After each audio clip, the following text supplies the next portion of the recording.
Good morning students. आज हम पढ़ेंगे विसर्ग संधि। संधि में हमने लास्ट वीडियो में स्वर संधि और व्यंजन संधि के बारे में पढ़ा था। आई होप आप लोगों ने उसकी प्रैक्टिस कर ली होगी।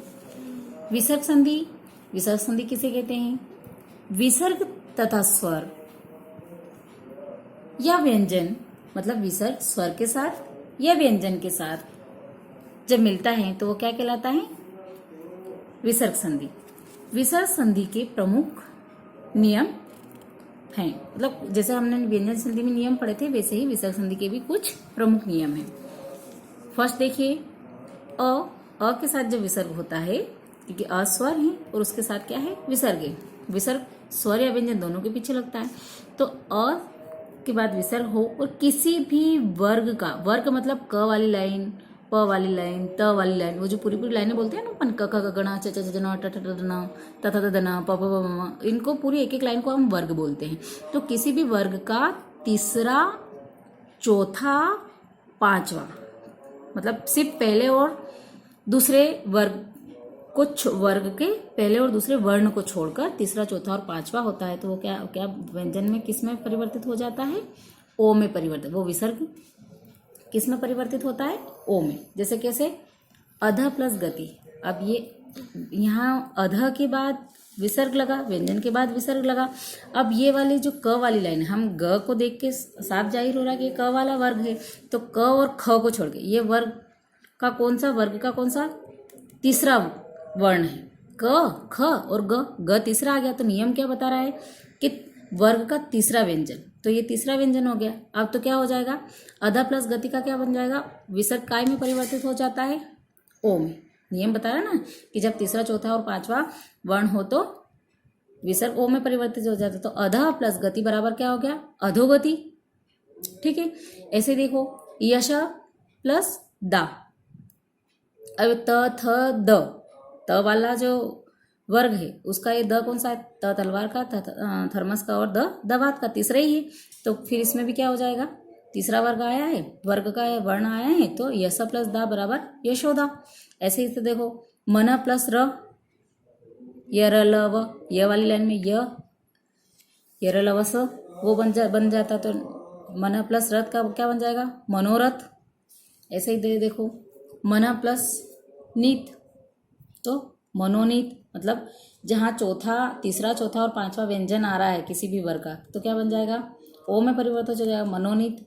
तप प्लस भूमि, प फ ब भ म, प फ ब भ भ, चौथा वाला आ गया। तो वर्ग चौथा आया तो कौन सा आएगा? तपोभूमि। मन प्लस वांछित, य र ल व, चौथा आया फिर वो, तो मनोवांछित। ठीक है, तो मतलब किसी भी वर्ग का तीसरा, चौथा और पांचवा व्यंजन जब आता है विसर्ग के साथ, तो वो ओ विसर्ग ओ में परिवर्तित हो जाता है। ठीक है, ये अपना था पहला नियम। अब दूसरा नियम क्या कह रहा है? और ओ कैसे परिवर्तित होता है? अ प्लस अ, विसर्ग के साथ का क्या हो? स्वर, और जब उसी के साथ अ मिलता है, स्वर के साथ स्वर, मतलब अ के साथ अ हो पर उसमें विसर्ग के साथ फिर अ मिलता है, तो भी ओ में परिवर्तित हो जाता है। कैसे? देखिए, मन प्लस अनुकूल, यहाँ न में अ मिक्स है, किसी भी व्यंजन में स्वर मिक्स होता ही है, तो अ प्लस विसर्ग है और उसके बाद किसका मेल हुआ है? अ का, तो भी ओ में परिवर्तित हो। मन प्लस अनुकूल का क्या बन जाएगा? मनो अनुकूल। अब देखिए तीसरा नियम क्या कह रहा है? ई, दोनों ई, छोटी ई, बड़ी ई और ऊ, छोटा वाला ऊ, किसके साथ? सघोष वर्ण। अब अघोष और सघोष, इसके बारे में यदि आपने कभी पढ़ा हो, नहीं पढ़ा तो अघोष और सघोष का मतलब ये होता है कि हमारी जो स्वर तंत्रिकाएं होती है उसमें जब हम उच्चारण करते हैं, जब हम उच्चारण करने में जो हमारे अंदर की जो स्वर तंत्रिका होती है उसमें जब कंपन होता है तो वो सघोष वर्ण कहलाते हैं। वो सघोष वर्ण में स्वर वर्ण भी होते हैं और व्यंजन वर्ण भी होते हैं। तो जितने भी सारे स्वर वर्ण होते हैं वो सघोष कहलाते हैं। और अघोष जो होता है उसमें मतलब जो हम स्वर तंत्रिका जो यूज होती है उसमें कंपन नहीं होती, वो कहलाते अघोष वर्ण। तो आपको समझ में आया होगा कि सघोष वर्ण मतलब जहाँ हम उच्चारण करते हैं स्वरों या व्यंजनों का, तो जब हमारी स्वर तंत्रिका में कंपन होता है वो कहलाता है सघोष वर्ण। क्लियर? वो किसके साथ मिलता है? स्वर। तो वो बन जाता है र।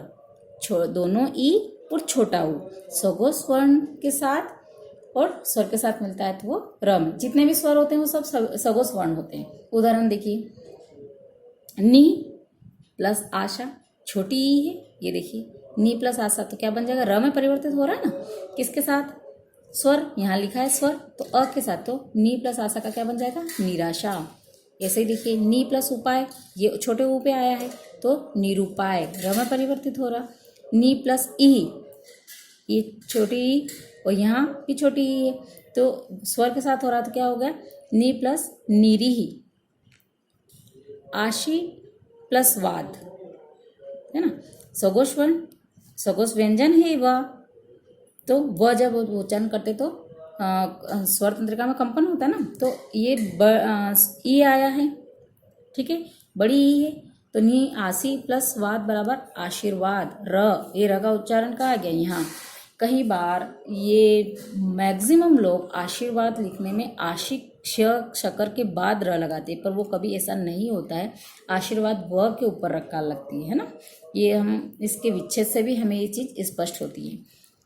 दु प्लस नीति, छोटा ऊ आया, दु प्लस नीति, न सगोश वर्ण आ गया और इसमें स्वर भी आया। अगर हम देखा जाए तो बड़ी ई है तो क्या होगा, दुर्नीति, दु प्लस नीति बराबर दुर्नीति। अब इधर देखिए नी प्लस अर्थक, तो विसर्ग किसमें, र में परिवर्तित हो जाएगा, आ के साथ है निरर्थक। इधर ऐसा ही नी प्लस विकार, निर्विकार। बहि प्लस गमन, बहिर्गमन। दु प्लस उपयोग, वो आया है यहाँ स्वर आया, अब मतलब या तो सघोष वर्ण हो या स्वर हो तो फिर वो र में परिवर्तित। दु प्लस उपयोग क्या बन गया, दुरुपयोग। तो जहाँ ई उ विसर्ग साथ होता है और सघोष वर्ण या स्वर हो तो किस में परिवर्तित हो जाता है, वो व्यंजन किस में, मतलब जो विसर्ग लगा हुआ होता है वो विसर्ग किस में परिवर्तित होता है, रकार या र में। तो हम तो इसको लेंगे कि र कैसे परिवर्तित होता है, तो जहाँ दोनों ई और उ किसी भी सघोष वर्ण या स्वर के साथ होता है तो वो र में परिवर्तित हो जाता है। कुछ अपवाद, अपवाद का मतलब होता है कि कुछ गलतियां हैं व्याकरण में जो हमें एक्सेप्ट करनी होती है, क्योंकि जो नियम चला आ रहा है हमें उसको थोड़ा सा एक्सेप्ट करना होता है, क्योंकि उसका कोई उपाय नहीं। व्याकरण में ही कुछ नियम में ऐसी गलतियां दी गई है जिसको हम बोलते हैं अपवाद। जैसे देखो पुनः प्लस अवलोकन, अब पुनः अ के साथ विसर्ग लगाए और यहाँ विसर्ग अ, तो भी वो क्या बन रहा है, पुनरा अवलोकन। पूरा मतलब पुनः और रावलोकन में ये र तो बनाया पर आ का उच्चारण हुआ है, मतलब उसने पूरे नियम को लिया है। तो पुनरावलोकन, यह पुनः प्लस उक्ति, पुनः रुक्ति, पुनः प्लस उक्ति, ठीक है। यहाँ मतलब विसर्ग है और ऊ है तो र तो बन रहा है पर उसको पूरे नियम के साथ नहीं बन रहा है, वो पुनः रुक्ति, ये ऊ भी आ ही रहा है।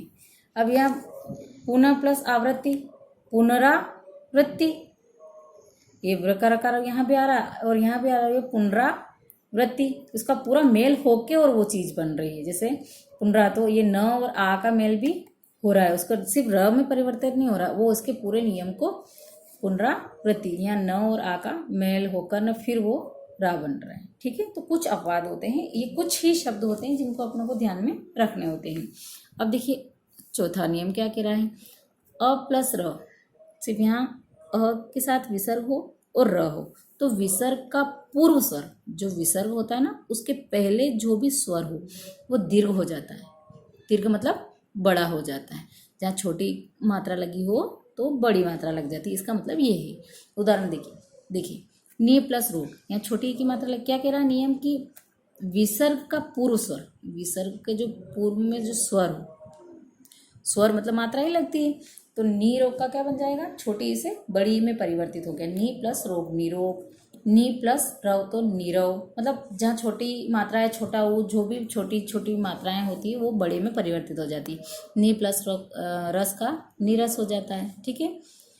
अब फिफ्थ वाला नियम देखिए, अ प्लस अघोष वर्ण बराबर विसर्ग। अघोष वर्ण मैंने अभी आपको समझाया था कि सघोष वर्ण और अघोष वर्ण किसे कहते हैं। सघोष वर्ण मतलब जहाँ स्वर तंत्रिकाओं में कंपन होता है तो सघोष वर्ण, और जहाँ स्वर तंत्रिकाओं में कंपन नहीं होता है जिन व्यंजनों में वो आघोष वर्ण कहलाते हैं। तो अ प्लस आघोष वर्ण बराबर क्या बन जाता है? विसर्ग। देखिए अंतः प्लस करण, क का जब उच्चारण करते हैं तो वो कंठ से उच्चारण होता है, उसका किसी स्वर तंत्रिका से उच्चारण नहीं होता है ना। तो अंतः प्लस करण तो क्या बन जाता है? वो विसर्ग ऐसा कैसा रहेगा? विसर्ग बनने का नियम बताएगा। अंतः प्लस करण तो अंतःकरण, ये ह बोला जाएगा, उसमें विसर्ग वैसा का वैसा ही रहेगा। ऐसे ही प्रातः काल तो प्रातः प्लस काल, ऐसे जैसे बोला ना दु प्लस ख बराबर दुख। अब छठा नियम क्या बोल रहा है आपका? क ख ट प फ किसके साथ? अ और विसर्ग के साथ। अ का साथ जो विसर्ग लगा हुआ होता है वो किसके साथ मेल खाता है? क ख ट प और फ, तो उसका क्या बन जाता है? विसर्ग बन जाता है। अब देखिए मन, न में अ, जाहिर सी बात है व्यंजन में हमेशा स्वर मिक्स होता है, तो अ प्लस विसर्ग है ना, मना प्लस कल्पित तो क्या बन जाएगा? मना कल्पित, मतलब इसमें विसर्ग वैसा का वैसा रहता है और विसर्ग लगा हुआ रहता है।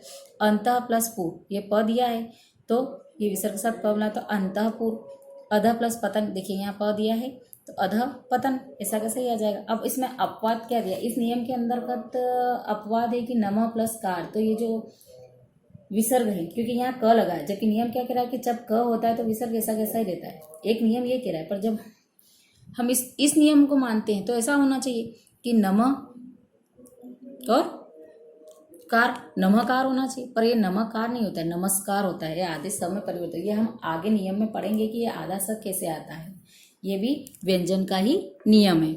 अब सेवंथ वाला देखिए, अ के साथ क्या मिलता है? ई उ ए, तो क्या बन जाता है? ए, मतलब छोटा वाला ए एड़ी का, है ना।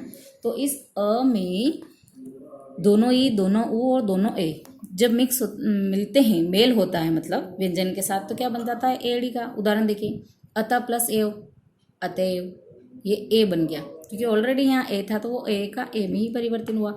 अगर यहाँ ऐसा होता कि अतः प्लस ई तो अतः ए भी होता, अतः प्लस उ तो होता है तो भी अतः उ ए भी होता, क्योंकि उ नहीं आता, वो ई उ काय में परिवर्तित हो जाता, सिर्फ ए में। ठीक है, अब 8 वाला नियम देखिए,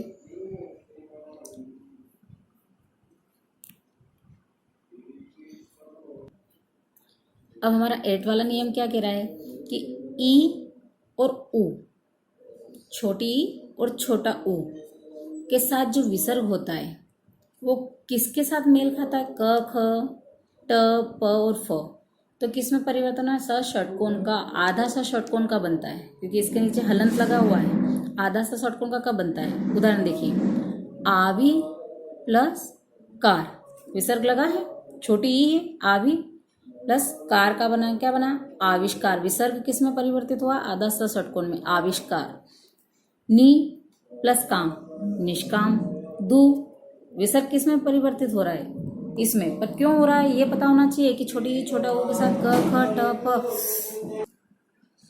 अब ये आधा सा षटकोण का नियम आपको ऐसे ही पता करना पड़ेगा कि जब छोटी छोटा ऊ के साथ जब विसर्ग होता है और क ख ट प और फ जब उसके साथ मेल होते हैं व्यंजन का, तो आधे सा षटकोण में परिवर्तित हो जाता है। जैसे नी प्लस काम बराबर निष्काम, दु प्लस कर्म बराबर दुष्कर्म, परि प्लस कार, क से ही जुड़े हुए हैं अभी ये सब, परिष्कार, और नी प्लस कपट निष्कपट, दु प्लस कर दुष्कर, धनु प्लस टंकार, ये ट आया है तो धनुष टंकार, दु प्लस प्रवृत्ति, ये प आया है तो दुष्प्रवृत्ति। तब हम कई बार ऐसा होता है कि श ये स षटकोण कैसे बन रहा है आके, तो वो, और उसका जब हम विपरीत नियम लेते हैं कि निष्कपट का आप मतलब विच्छेद कीजिए, तो हमें क्या करना पड़ेगा? नी प्लस कपट, यहाँ श नहीं आएगा, वो स षटकोण का परिवर्तन किस में होगा? विसर्ग में। ठीक है, अब देखिए आगे का नियम देखिए, अ और आ, विसर्ग के साथ जब अ और आ होता है स्वर, और उसका मेल किसके साथ होता है? क के साथ, तो क्या? स सपीरे वाला, वो आधा स बनता है ना। देखिए, नीरव प्लस कार और आ के साथ, अ आया यहाँ पर और क आया, क्या होगा? निरस्कार, आधे स में परिवर्तित हो गया। भा प्लस कार, तो क्या बन गया? भास्कर। पुर कार, तो क्या? पुरस्कार। नम क्लास। देखिए जो लास्ट जो अपवाद आया था ना, अपना नियम कौन सा 6 वाले नियम में आया था कि ये अपवाद है कि क के साथ विसर्ग मिल रहा है तो भी वो वैसा के वैसा नहीं रह रहा है और समय पर, तो ये हम इस 9th वाले नियम में ये चीज़ सही जा रही है कि नवा प्लस कार, क्योंकि ये इस नियम के अकॉर्डिंग ये चीज़ सही है। पर अगर हम यहाँ देखेंगे कि 6 वाला नियम, तो 6 वाले नियम में ये चीज़ अपवाद बताई गई है, नमा प्लस कार तो नमस्कार। तो आप उस चीज़ को यहाँ से देखेंगे तो वो चीज़ें सही जाएगी, नमा प्लस कार बराबर नमस्कार। अब अपना 10th वाला नियम क्या कह रहा है कि अ विसर्ग के साथ जब होता है और च और छ के साथ मिलता है, च वाला जो वर्ण है अपना, तो च और छ दोनों फर्स्ट और सेकंड के साथ मिलता है तो श शक्कर का बनता है, और अ ही जब त और थ के साथ मिलता है तो स सपेरे का आधा बनाता है। आधा श शक्कर और आधा स सपेरे का कब बनता है, ठीक है। तो हम जब ये देखेंगे, देखिए नी प्लस चय, च के साथ मिला तो निश्चल, नी प्लस चय मिला तो निश्चल, श में आधा श में परिवर्तित हो जाएगा निश्चल, नी प्लस चय का स में कैसे बना निश्चल, और नी प्लस तल तो निस्तल। किसके पास साथ मिला, त के साथ, तो नी प्लस त बराबर निस्तल, ठीक है, ये निस्तल हो गया। अब इधर देखिए नी प्लस छल, छ के साथ मिला तो क्या आधा श बनेगा, तो नी प्लस छल बराबर निश्चल, और नी प्लस तेज त से मिला है तो निस्तेज, ठीक है, नी प्लस तेज बराबर निस्तेज। तो ये 10 नियम जो है आपके विसर्ग संधि के हैं। आप इसकी बहुत अच्छे से प्रैक्टिस कर लीजिएगा। और तीनों ही इसके नियम किसके संधि के, स्वर संधि, व्यंजन संधि और विसर्ग संधि, आप लोग अपनी कॉपीज में लिख लें और इसकी बहुत अच्छे से प्रैक्टिस कर लें, क्योंकि ये चीज़ें देखने में थोड़ी सी बोरियत लगती हैं, पर जब आप इसको बहुत अच्छे से समझ पाएंगे तो आप उनको अपना जो विच्छेद और संयोजक जब हम बनाते हैं संस्कृत में, तो हम बड़ी आसानी से इनका विच्छेद भी कर पाते हैं और विच्छेद से वर्ण संयोजक भी कर पाते हैं। ये चीज़ें आपको आगे क्लासों में भी काम में आती है और कॉम्पिटिटिव एग्जाम में भी जब संधि पूछी जाती है उसका विच्छेद बताया जाता है, सिर्फ ऑब्जेक्टिव दिए हुए होते हैं और उसमें आपको बताया जाता है कि कौन सा सही है, तो आपको नियम पता होंगे तो आप उन चीज़ों को बता पाते हैं, ठीक है। ओके, आप लोग अपने कॉपी में ये सारे संधि लिख लें और इनको अभ्यास के तौर पर इनकी प्रैक्टिस कर लें, क्योंकि जितना आप नियम को पढ़ेंगे तभी आपको वो चीज़ें समझ में आएगी। Okay, have a nice day.